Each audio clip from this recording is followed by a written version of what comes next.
जवाब इतने सटीक, इतने मतलब कड़वे जो होते हैं ना कि भाई लगते ही हैं, जाके अपोजिशन को लगते ही हैं, ठीक है।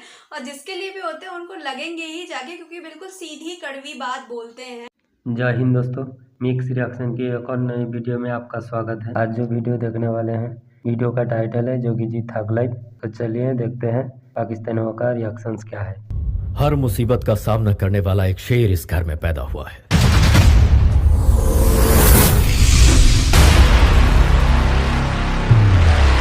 अभी तक लीडर पैदा हुए हैं, रूलर पैदा हुए हैं, लेकिन फर्स्ट टाइम इतिहास को रचने वाला पैदा हुआ है। अपनी तकलीफ लेकर जो आता है उसे मैं सीने से लगाता हूँ, अपने स्वार्थ लेकर आता है उसे मैं अपनी जूते की नोक पर रखता हूँ। 15 मिनट के लिए पुलिस को हटा लो, बता देंगे किसमें हिम्मत है, कौन ताकत है। तू तो बिना एड्रेस बिना स्टैम्प का एक खाली लिफाफा है और मैं तलवार की नोक पर राज करने वाला पावर हूँ। कौन मौलाना हैदराबाद से बोलता है, कौन कहां से बोलता है, इसलिए बहुत चिंता मत करिए, क्योंकि बकरे की अम्मा कब तक खैर मनाएगी आप देखते रहिए बस। तेरा बाप आया।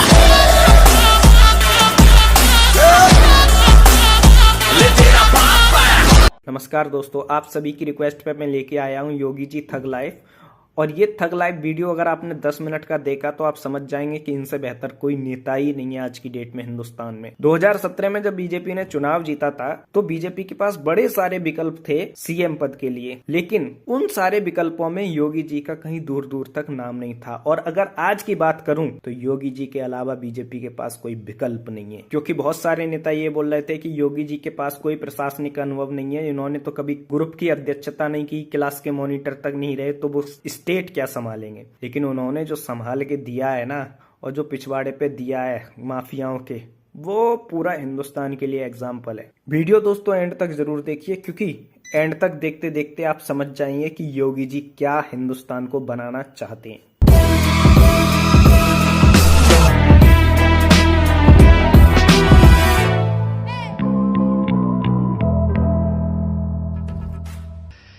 आपको कोई एक थप्पड़ मार दे, आप उसके सामने आपकी प्रतिक्रिया क्या होगी? आप तत्काल उसका प्रतिकार करेंगे। अगर आपके पास क्षमता है आप उसको पटकेंगे, वहां पे एक घूंसा जरूर मारेंगे। क्षमता नहीं होगी, आप कमजोर होंगे तो आप भाग खड़े होंगे। आप घर में भी नहीं बताएंगे किसी ने मुझे मारा है। मैं जानता हूं तो लोग कहेंगे कि आप कानून बनाने वाले सांसद उकसा रहे हैं। कानून मानवों के लिए होता है, दानवों के लिए नहीं। जो दानव प्रवृत्ति के हैं उनको उनकी भाषा में जवाब देना चाहिए। ऐसा नहीं है कि यूपी में राम राज्य स्थापित हो गया। कल ही कानपुर में एक पत्रकार की हत्या हुई। अब तक एनएचआरसी का डेटा कहता है कि 433 इनकाउंटर मौतें हुई। 21वीं सदी में इतनी इनकाउंटर मौतें। आप कहते हैं कि या तो जो अपराधी हैं वो जेल में जाएंगे या यमराज के पास। ये क्या बात है? तो मैं क्या अपराधियों की आरती उतारूं?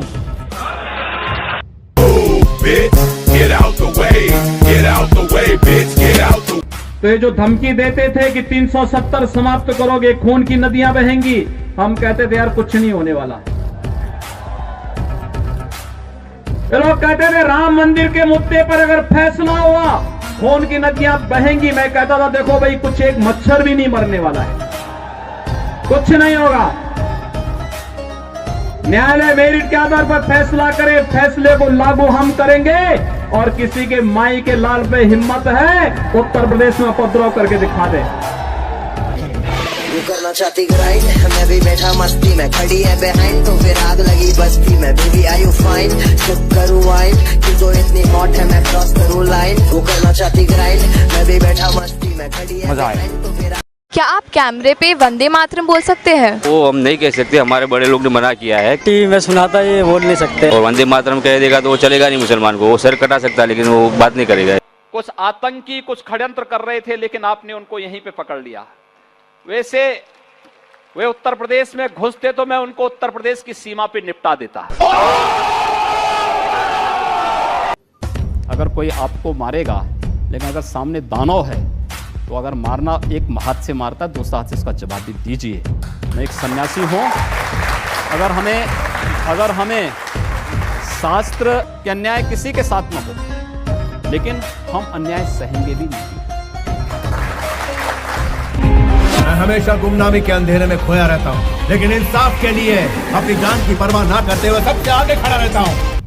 अगर दंगे होंगे, हिंदू मरेगा तो क्या मुसलमान सुरक्षित रह जाएगा? अगर एक तबका मरेगा तो दूसरा भी तो उसकी चपेट में आएगा। मुझे लगता है कि भारत का या उत्तर प्रदेश का कोई नागरिक ऐसा नहीं होगा कि जिसको जय श्री राम बोलने में कोई संकोच होता हो। सभी नागरिकों को आप जय श्री राम बोलने को कह रहे हैं? एकदम बोल सकता है। राम हमारे पूर्वज थे, और ये तो मैं नहीं बोल रहा हूं। दुनिया का सबसे बड़ी आबादी का मुस्लिम राष्ट्र है इंडोनेशिया, और इंडोनेशिया अपना पूर्वज राम को मानता है, और हम भारत के लोग किस उसमें जी रहे हैं? अरे राम हमारे पूर्वज थे। हाँ, आँख बंद, नाक बंद, खोटा खोटा बात बंद, बनना है तो बाप बन, छोटे थोड़ा शाप बन। चार जन जब करेंगे तेरी बुराई तब समझ जाना कि तू बेटा मचा रहा है तब भाई। उत्तर प्रदेश में अखबारों में आई कि एक शहीद के घर आप गए थे। हाँ। आप पहुंचे, उसके पहले उसके घर में एसी लगा दिया, सोफे लगा दिए, टेबल लगा दी, कालीन लगा दिया। आप गए तो फिर वो सब हटा। देखिए, प्रशासन की ये गलती थी, प्रशासन को ये नहीं करना चाहिए था। मैं एक शहीद के प्रति सम्मान व्यक्त करने के लिए जा रहा हूं, और उस शहीद के प्रति सम्मान व्यक्त करने का मतलब उसके परिवार के लोगों के साथ, उनके दुख के साथ अपनी संवेदना जताने के लिए। किसी भी शहीद का सम्मान देश के लिए सर्वोच्च सम्मान होता है, और मुझे लगता है कि वह प्रशासन की गलती थी, उनकी जवाबदेही तय की गई वहां पे। भाई, एक मेरे लिए एसी लगाने की आवश्यकता क्या थी? दूसरा, जब मैं वहां था तो मुझे तो पसीना वैसे आ रहे थे जैसे लोगों को और पसीने थे, क्योंकि वहां पर तो भयंकर गर्मी थी। नमस्कार सर, मेरा सवाल है आपसे। आपने होली मनाई, आपने दिवाली भी मनाई, पर आपसे जब पूछा गया कि क्या आप ईद भी मनाएंगे तो आपने मना कर दिया। क्या हम ये मान लें कि आप हिंदुओं के नेता हैं? देखिए, मैं मुख्यमंत्री तो पूरे प्रदेश का हूं, 22 करोड़ जनता का मुख्यमंत्री हूं, लेकिन मेरी व्यक्तिगत आस्था भी है। और व्यक्तिगत आस्था ये, मैं वो पाखंड नहीं कर सकता कि घर के अंदर हनुमान चालीसा का वाचन करूं और बाहर जाकर टोपी लगा करके जो है दूसरा प्रदर्शन करूं। ये चीजें नहीं हो सकती हैं। मेरी आस्था मेरे स्थान पर है, मैं उसका पालन कर रहा हूं, और मुझे हिंदू होने पर गर्व की अनुभूति भी होती है। ये जो पुलिस मुठभेड़ होती है उसकी कभी आपने पूरी कहानी पढ़ी है कि एक आया, गोली चली, एक के पांव में गोली लग गई, दूसरे को अस्पताल में भर्ती कराया गया? सबकी कहानी मिलती जुलती लगती है कि नहीं आपको? कुछ देखिए, मुझे एक बात बताइए आप, क्या आपको ये लगता है कि जितने ये इनकाउंटर हुए सब फेक हैं? मैंने सबके बारे में नहीं, आपने कहा जो कहानी बनाने के बाद, मैंने कहा 2-4 को छोड़ दे। तो मैं क्या कह रहा हूँ, 2-4 को बात नहीं कर रहा हूँ। हम लोग लगभग 1250 से अधिक इनकाउंटर हुए हैं। आप एक को भी प्रमाणित कर लें जो फेक हो। तेरा बाप। तो आपका तरीका वही चलेगा, लॉ एंड ऑर्डर में, कानून में, गाड़ी यूं ही पलटेगी। देखिए, प्रदेश में 24 करोड़ जनता के सुरक्षा सम्मान के लिए कानून का राज कैसे स्थापित होगा, ये एजेंसियां तय करेंगी, और उसके अनुसार ही उसको आगे बढ़ाएंगे। क्या निर्देश है आपका उनको? गाड़ी पलटती है। देखिए, एक्सीडेंट हो सकता है, इसमें कौन दो रहा है? देखिए, इसमें कहीं कोई एक्सीडेंट किसी का भी हो सकता है। क्या बात कर रहे हैं? ये क्यों की बात नहीं?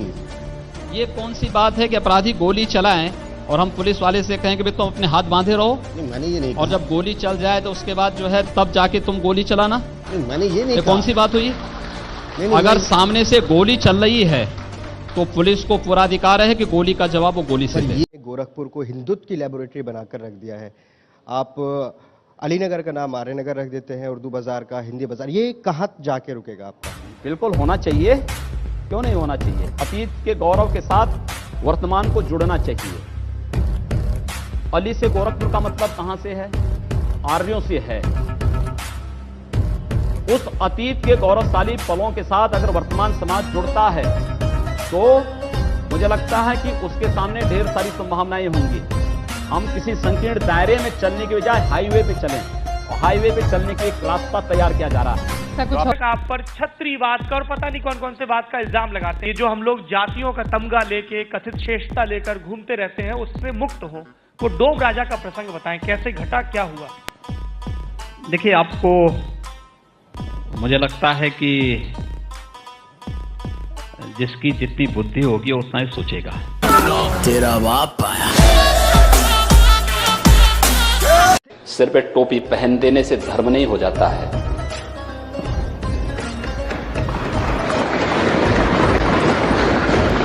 हमने धर्म को कर्तव्य के साथ जोड़ करके देखा है, दायित्व के साथ जोड़ करके देखा है।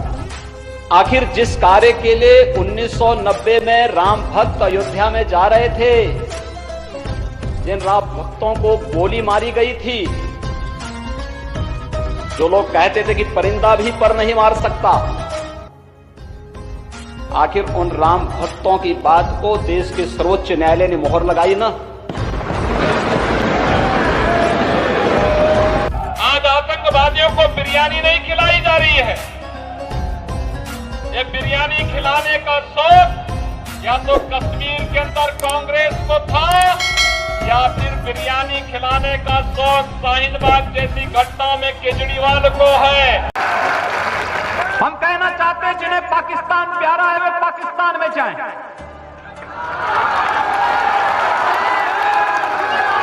जिन्हें पाकिस्तान अच्छा लगता है वो पाकिस्तान चले जाएं। हम उसको रोकेंगे नहीं, अगर वो चाहेगा तो उसको जाने का किराया भी मुहैया करा देंगे। हम पूरी व्यवस्था कर देंगे, लेकिन ये नहीं हो सकता है कि भारत के अंदर रह करके पर्व और त्योहार के नाम पर इस देश की संविधान की व्यवस्था को, देश के संवैधानिक व्यवस्था को कोई चुनौती देने का कार्य करेगा तो चेतावनी हमें स्वीकार्य नहीं है। कि मानो हिंदुत्व एजेंडा पूरे देश पे थोपा जा रहा है, जबकि देश है सेक्युलर देश। कहा जाता है कि नहीं, हम भारत को हिंदुत्व देश की नजर से देखना चाहते हैं, ये ठीक नहीं है। हिंदू का मतलब आपका है क्या? भारत सेकुलर देश इसलिए है क्योंकि भारत हिंदू बहुसंख्यक है। आखिर भारत से अलग हुए पाकिस्तान और बांग्लादेश में सेकुलरिज्म कहां मर गई है? वे भारत के पार्ट थे। अगर कोई भारत के अंदर सेकुलरिज्म देखना चाहता है तो उसको पाकिस्तान और बांग्लादेश के अंदर इसकी वकालत करनी चाहिए। एक प्रधानमंत्री को जहर दे दिया जाता है, पार्लियामेंट में अटैक हो जाता है, बॉम्बे में ब्लास्ट। कुछ मत बोलो, सेकुलरिज्म। मुझमें ईश्वर की दी हुई शक्ति और लोगों का विश्वास है, जो मेरे लिए जान तक देने को तैयार है। हिस्ट्री रिपीट होती रहेगी। राम जन्मभूमि का आपको ध्यान आ रहा है, उनको ध्यान नहीं आया कि मैं राम मंदिर मुझे भी याद आ रहा है जी। आपको ये भी याद रखना चाहिए कि इस देश में चंद्रगुप्त को भी किसी सेल्यूकस ने अपनी कन्या दी थी, और राणा कुंभा को भी किसी मुस्लिम फकीर ने अपनी कन्या दी थी। बिल्कुल दी तो होगी। याद रखना, हिंदू इन सब चीजों को नहीं करता है। अजी मैं ये कह रहा हूँ, करते नहीं, मैं कह रहा हूँ महारानी ने क्यों नहीं राम जन्मभूमि के लिए राजा से, मुसलमानों ने यहाँ 700 साल हुकूमत की है। अगर धर्म परिवर्तन का ये जो आप कह रहे हैं तो ये सारे यहाँ मुसलमानों के, कोई हिंदू नहीं होता। मुसलमानों ने हमेशा ही प्यार और मोहब्बत से काम लिया है, और हम भी उसी में से हैं, हम भी हिंदुओं में से हैं। हम कोई वो नहीं है। ये जजिया कर किसने लगाया था? आप जी एक बात बताऊं मैं आपको, आप मुझे बात बताइए, आपके 3 पीढ़ी 4 पीढ़ी पूर्व आप लोगों को पूर्वज में हिंदू रहे होंगे, आपको अपना डीएनए जांच कराना चाहिए, किसी हिंदू का डीएनए निकलेगा। योगी जी को जेल जाना चाहिए, मोदी जी को जेल जाना चाहिए, हमारे बीच से एक दर्शक ने कहा था। तो मैं कहना चाहता हूं, जो सांप्रदायिकता को सबसे ज्यादा बढ़ावा देते हैं उनका नाम है ओवैसी। तो ओवैसी को भी तो जेल में डालना चाहिए, ओवैसी को भी तो जेल में डालना चाहिए। आपको जो है इन्होंने जो बात कही है, मुझे लगता है कि इस प्रकार के जिहादी उन्मादियों का नाम ही लेना अपने आप में पाप है, इसलिए इन पापों का नाम मत लीजिए, जाने दीजिए, उसको छोड़ दीजिए। समझा देना उसको, सेंट्रल में हो या स्टेट में, रूलिंग में हो या ऑपोजिशन में, देश में हो या विदेश में, जुल्म के खिलाफ मुझे ही पाएगा। ठग लाइफ की इतनी ज्यादा रिक्वेस्ट क्यों थी? ठीक है, और एक चीज, कुछ चीजें मैं बता दूं। प्रेजेंट माइंड बहुत ज़्यादा है, पहले तो मैं सबसे पहली बात ये करूँ। दूसरा ये एटीट्यूड में मैं ये कहूँगी, गज़ब की सॉवरिटी, गज़ब का दम, गज़ब की स्ट्रेंथ दिखती है। वो जो बात, जो वर्ड अदा कर रहे होते हैं अपनी ज़बान से, मुझे ऐसा लगता है पूरा शरीर उस चीज़ को आया कर रहा होता है। उनकी आँखों का स्टाइल आपने देखा, थोड़ा सा फैशियल एक्सप्रेशन जो होते हैं उनके, और बोलने का जो स्टाइल होता है, जिस तरीके से वो बोलते हैं अपनी बात पे मतलब जोर डालते हुए, और एक सेंटेंस बोलते हैं, वो लंबी चौड़ी कोई स्पीच करे तो उसके ऊपर उनका जवाब एक सेंटेंस का होता है, लेकिन वो सेंटेंस इतना अपने आप में इतना एक दम रखता है, इतना भारी होता है कि वो पूरी स्पीच पानी हो जाती है उसके सामने। तो ये चीज़ बहुत बड़ी, बहुत कमाल की चीज़ लगी मुझे। आज की वीडियो मुझे बहुत ही ज़्यादा पसंद आई है, इंटरटेनमेंट से फुल भरपूर थी वो इस तरीके से कि आप देखें कि इसके अंदर योगी जी ने जो जो बातें कही हैं, इनकी ये सादगी और टू दी पॉइंट बात करने की, कि उन्होंने हमेशा ये नहीं कहा कि मैं बटरिंग करूं मीडिया पे आके, उन्होंने वो बात कही है जो सच्ची होती है। और ऐसे पॉलिटिशियन बहुत कम दुनिया में देखने को मिलते हैं, और इनकी इन्हीं सच्चाई और इस ऐसी ही पर्सनैलिटी की वजह से लोग इन्हें बहुत ज़्यादा पसंद करते हैं। इंडिया में इनकी बहुत ज़्यादा फैन फॉलोइंग है। तो फ्रेंड बहुत मजे की वीडियो थी, बहुत अच्छा था जो ये थगलाई बनाएगी, बहुत मतलब मस्त किस्म से वीडियो बनाई है। मतलब जो है ना उस सारी जो एडिटिंग है कमाल तरीके से की है। मतलब जिस तरह से मोदी जी रिप्लाई देते हैं आपने, मतलब योगी जी जिस तरह से रिप्लाई देते हैं, बहुत रिप्लाई देने का अंदाज अच्छा है उनका। हाँ। मतलब डिस्ट्रॉय कर देते हैं एकदम, जैसे लिखा हुआ है ना टाइटल में। हाँ वैसे ही है। हाँ, जिस तरह से मतलब मुझे वो सबसे अच्छा लगा जहाँ पर उन्होंने कहा जिसके पास जितना दिमाग है वो उतना ही सोचता है। न्यूज एंकर के साथ जैसे यहाँ मुंह देखने वाला था, है ना, मतलब यही है जो ऐसे अजीब क्वेश्चन जो करेगा उसको ऐसा ही रिप्लाई मतलब दिया ना। और जो दूसरे मुझे बहुत ज्यादा फनी लगे वो जो न्यूज एंकर थे, वो तो वो कहते गोली चला, उसका जवाब फिर कहते क्या पुलिस वाले तो करके ठहरे रहे, जब वो गोली हाथ बांध के ठहरे रहे, हाथ बांध के ठहरे रहे, गोली का जवाब गोली से ही होना चाहिए। तो ये है जो जिस तरह से देखा जाए जुर्म और ये जो इन पर बहुत ज्यादा काबू आ गया है योगी जी जब से सीएम बने हैं। तो ये था आज का वीडियो जो कि काफी कमाल का था। आदित्यनाथ बोलते ऐसे हैं ना, योगी आदित्यनाथ हमारे बोलते ही ऐसे हैं कि उनके जवाब इतने सटीक, इतने मतलब कड़वे होते हैं ना कि भाई लगते ही हैं, जाके अपोजिशन को लगते ही हैं, ठीक है। और जिसके लिए भी होते हैं उनको लगेंगे ही जाके, क्योंकि बिल्कुल सीधी कड़वी बात बोलते हैं और सच बोलते हैं, इसीलिए सच बहुत सारे लोगों को अच्छा लगता नहीं है। और ये भी बताना चाहूँगी, मैं भी यूपी में ही रहती हूँ, तो मेरे को बहुत ज़्यादा चेंज दिखा है जब से सीएम बने हैं योगी।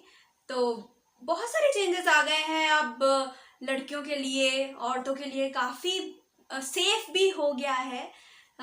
तो ये सब भी चेंजेस आए हैं और काफ़ी डेवलपमेंट भी हुआ है, काफ़ी सारे चेंजेस आए हैं। और जिस तरह की इनकी पर्सनालिटी है ना योगी, मतलब लेकिन ये मत समझ लो कि योगी एकदम शांत रहते हैं। कलयुग है, करना पड़ता है, बोलना पड़ता है, क्योंकि आजकल लोग ही ऐसे हो गए हैं कि आप जवाब ऐसा ही दोगे तभी उनको समझ में आता है, समझ रहे हो। तो बिल्कुल सही चीज़ बोलते हैं, बिल्कुल मुद्दे की बात बोलते हैं, कड़वी चीज़ बोलते हैं और एकदम सत्य बोलते हैं, सत्य वचन।